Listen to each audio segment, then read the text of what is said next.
Hello everyone and welcome to Awesome Albums with Awesome Andrew.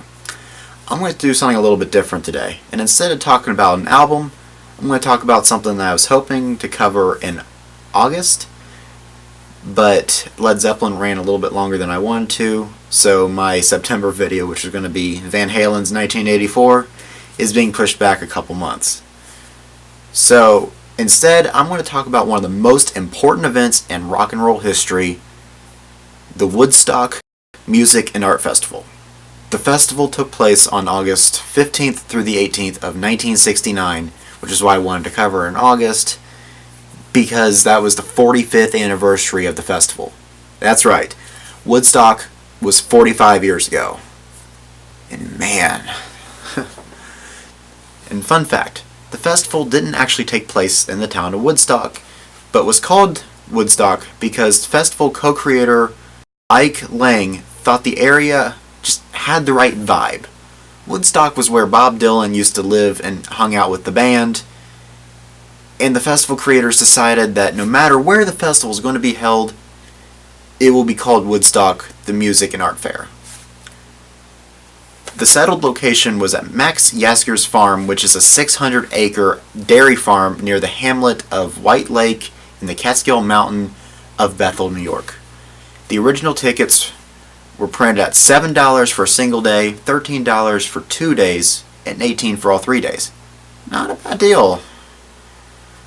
They were expecting, 80 to 100,000 people. Little did they realize they ended up with around 450,000 people. That's a lot of people. Posters advertised 3 days of peace and music. And you know what? It's not too far off. Despite there being 450,000 people there, not a single fight broke out. And today, I'm going to talk about every artist who performed. But before I talk about who did show up, I'm going to talk about who didn't show up. The Beatles. John Lennon said that he would not play unless there was also a spot for Yoko's Plastic Ono Band, in which he was turned down, of course. Also, the Beatles were finishing up Abbey Road, which after the album was released, the band broke up, so they were kind of not getting along at that time. Led Zeppelin. Led Zeppelin was invited, but their manager, Peter Grant, decided that they would just be another band in the show, and instead they had launched a very successful summer tour instead. The Doors. The Doors sat out Woodstock, with speculation pointing at Jim Morrison's dislike of performing outdoors. Although drummer John Densmore did appear at the festival, and you can actually see him on the side stage during Joe Cocker's set. Bob Dylan. Bob Dylan was invited and was in the middle of negotiations for the upcoming festival, but backed out because his son fell ill. Procol Harum. Procol Harum was invited, but they declined because the festival was at the end of a very long tour, and also the impending birth of guitarist Robin Trower's child. So, legitimate reason. The Moody Blues. The Moody Blues were actually included on the original Wallkill posters, but decided to back out after being booked for Paris that same weekend. Kinda hard to be in both France and New York in the same weekend. Jethro Tull. Ian Anderson was quoted saying he didn't want to spend his weekend in a field of unwashed hippies. Another theory is the belief that the large festival would have killed their career before it even began. Frank Zappa and the Mothers of Invention. Frank Zappa's band was invited, but they turned him down. Tommy James and the Shondells. Tommy James later said he regretted declining that. They were down in Hawaii at the time, and they got a call saying that they were invited to Woodstock, and they didn't realize that Woodstock would be as big as it was. They just thought, some pig farmer wants us to play in his yard. Arthur Lee and Love.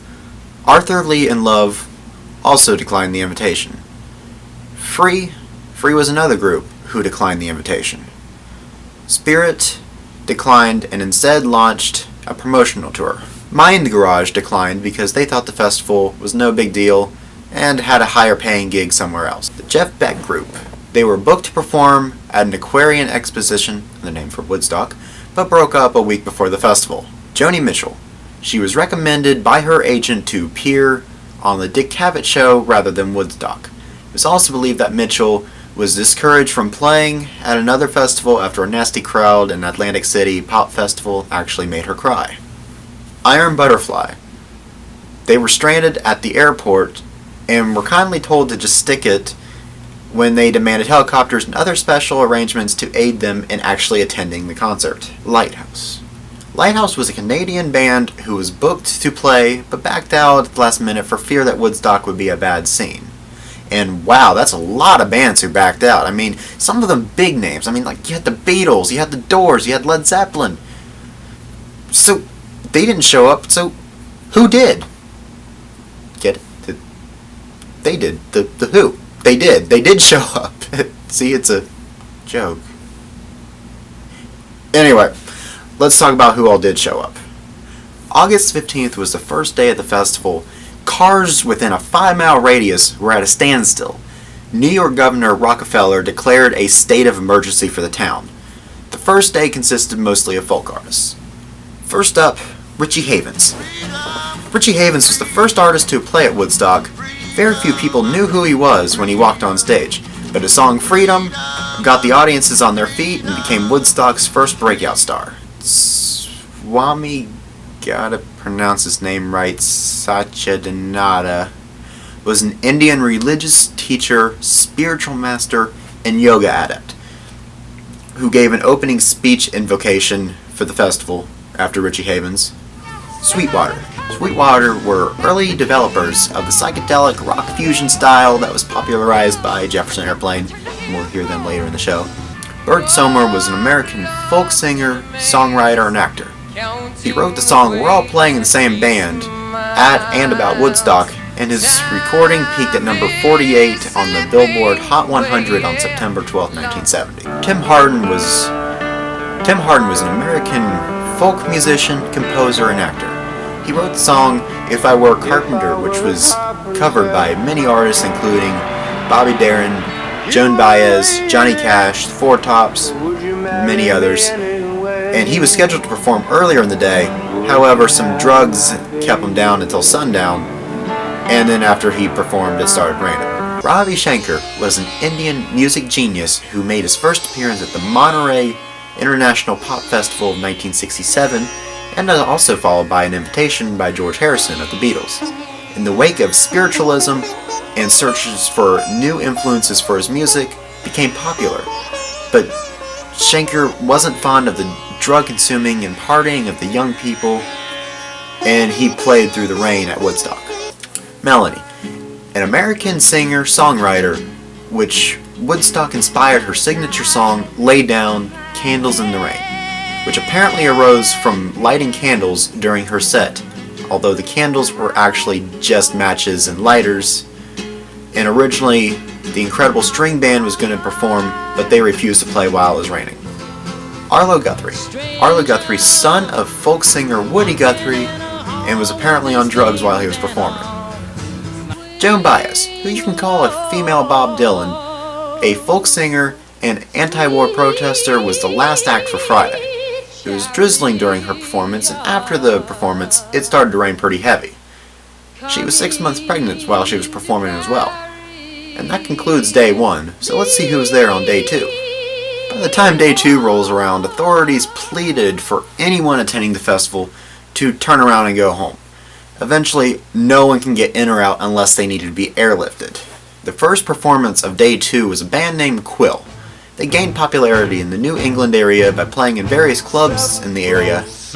A blend of hard rock and psychedelic jazz rock didn't reach the audience's attention like other acts that they shared the stage with. Technical error occurred while they were on stage, and no film sync tracks were made, which made it impossible for the band to appear in the Woodstock movie. Country Joe McDonald. Country Joe McDonald performs solo, and we'll also see him again when he performs with his band The Fish in day 3. Santana. I'm sure you guys have heard of them. Santana was pretty unknown when they walked on stage, especially since their debut album was still a week away from being released. But after their 45-minute act, they were one of the festival breakouts. Most of the songs were from their untitled LP, and they were a fan favorite among the fans at Woodstock. John Sebastian, originally part of the band The Lovin' Spoonful and also did some solo stuff, wasn't originally scheduled to perform, but was recruited by the promoters who were waiting for other bands to show up. He was under the influence of marijuana at the time, but that didn't stop him from coming up with a good show. Keith Hartley Band was the first British band to perform at Woodstock. Unfortunately, their jazz-biased blues rock didn't make a great impact, and they were soon forgotten. The Incredible String Band. They were originally scheduled to perform on Friday, but they refused to play in the rain. Their gig didn't last too long after Santana and Keith Hartley Band. The audience wanted some heavy rock instead of psychedelic folk rock. Canned Heat was a band who became another favorite among the audience, and they really knew who to keep the audience dancing. I thought they put on a good show. Mountain played some heavy blues rock, mostly influenced by the band Cream with Eric Clapton. Woodstock was only their fourth gig, but they played in front of almost 500,000 people. The Grateful Dead is their own phenomenon influenced by blues, jazz, folk, rock and roll. The Grateful Dead is one of those bands who became a fan favorite among the counterculture. Unfortunately, at Woodstock, there were a lot of technical problems due to rain, and it didn't lead to a good performance, even though I still thought it was a good performance. All the rain flooded the stage, which led to fear of electric shock. It's not good. Creedence Clearwater Revival.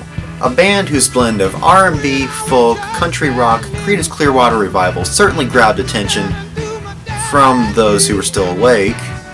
John Fogerty complains about how long the Grateful Dead's performance was and how late it delayed their performance. Janis Joplin. She gained stardom from her former band Big Brother and the Holding Company. Now, I'm not the biggest fan of Joplin's voice, but I really felt her putting everything into her performance. Sly and the Family Stone, after releasing their first classic album, Stand, were at the top of their game. They were pioneers of funk rock and was a fresh and powerful performance, and Woodstock is considered one of their best performances. The Who. I told you they were going to be here.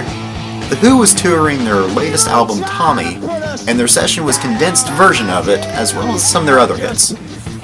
Their song Pinball Wizard was interrupted by Abby Hoffman, who attempted to speak against the jailing of John Sinclair of the White Panther Party.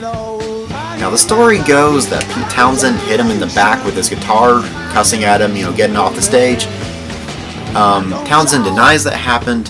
This supposedly happened during a switching of the cameras, and so it wasn't recorded.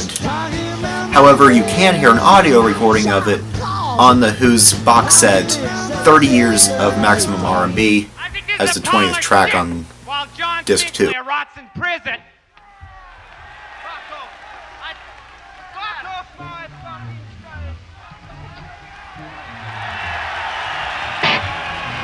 Jefferson Airplane. A band from San Francisco and gained stardom from the Monterey International Pop Festival in 1967. Now by the time they got to perform, a lot of people were worn out. And they were also the final act of day 2. Probably a good thing. I think the fans need some sleep now. Day 3. On the third day, a lot of fans felt the concert was starting to wind down, and a lot of them started to leave. Joe Cocker. The first act of day 3 was Joe Cocker. Someone who wasn't well known at the time, but his covers of Bob Dylan and Traffic songs really got some attention, but his song, With a Little Help from My Friends from the Beatles, really got a lot of attention. In my opinion, I find his performance to be the greatest because it's entertaining, because he just got so into the music. His dancing was hilarious. After his performance, there was a big rainstorm which pushed back the following acts a few hours. Country Joe and the Fish. 2 Joes in a row. Country Joe McDonald comes back with his band The Fish. Though their performance wasn't as good as some of the others, their closing song, Fish Cheer, I Feel Like I'm Fixing to Die Rag, was definitely one of the defining moments of the show. And they were another group who was noticed at the Monterey International Pop Festival in 1967. 10 years after. Was known for heavy blues rock and long guitar and drum solos, but what could have been a good performance failed due to technical reasons. The high humidity caused the instruments to go out of tune, the sound recording partially failed, and the camera team was only able to film the last song, I'm Going Home, which was an intense and one of the highlights of Woodstock. The band is known for their excellent folk rock and is even considered to be better than a lot of US-based folk bands.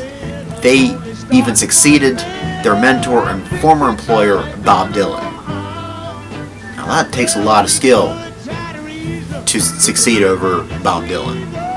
Johnny Winter, a blues legend from Texas, joined by his brother Edgar to give a really good performance. Johnny was a guy who always found ways to come up with new sounds on a guitar, and he put on a great show at Woodstock. It saddens me to hear of his passing earlier this year. Blood, Sweat and Tears has a distinctive R&B sound and gained huge popularity in the 60s. Their first few albums were well received, and people weren't surprised they ended up in Woodstock too. Crosby, Stills, Nash and Young. Crosby, Stills and Nash were joined by Neil Young for a few songs. Although Neil Young did skip their entire acoustic set, he did come out for a few songs during their electric set. Paul Butterfield Blues Band. This band is known as one of the original Chicago blues followers. 1965 through 66, they made legendary albums with their original lineup. Unfortunately, in the past few years, the band has seen several changes in the band lineup, leaving only Paul Butterfield as the only original member. They also added in a horn section, which didn't make those albums sell as well, and Woodstock seemed to be one of their last great struggles as a band. Sha Na Na. Sha Na Na was a rock and roll act which involved dancers on stage.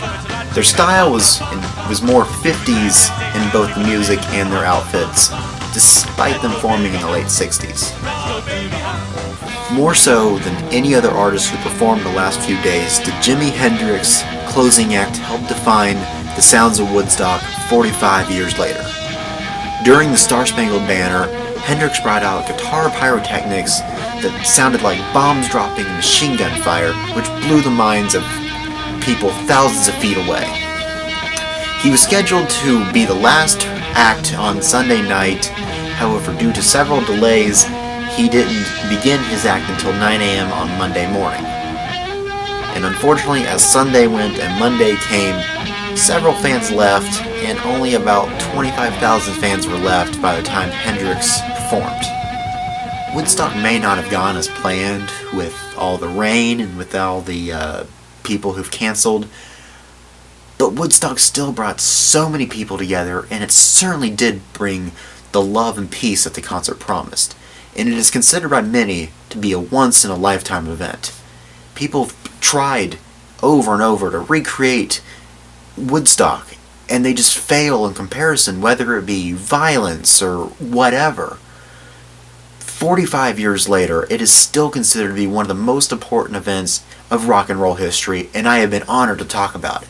This has been Awesome Andrew of Awesome Albums, hoping you guys have been enjoying my videos, and I hope to see you in the next one where I will talk about an album this time. So I will catch you guys there. Hey guys, before I go to credits, I want to tell you something real quick. If you want to learn more about Woodstock, what went on there, what it was like, definitely check out the Woodstock documentary.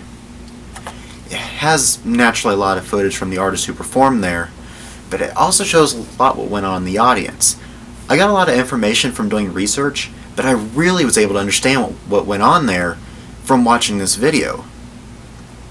This is a 40th anniversary edition, which has, you know, a bunch of news articles, and it's got tickets, it's got a Woodstock patch, and naturally it's got music. It's got almost 9 hours of music.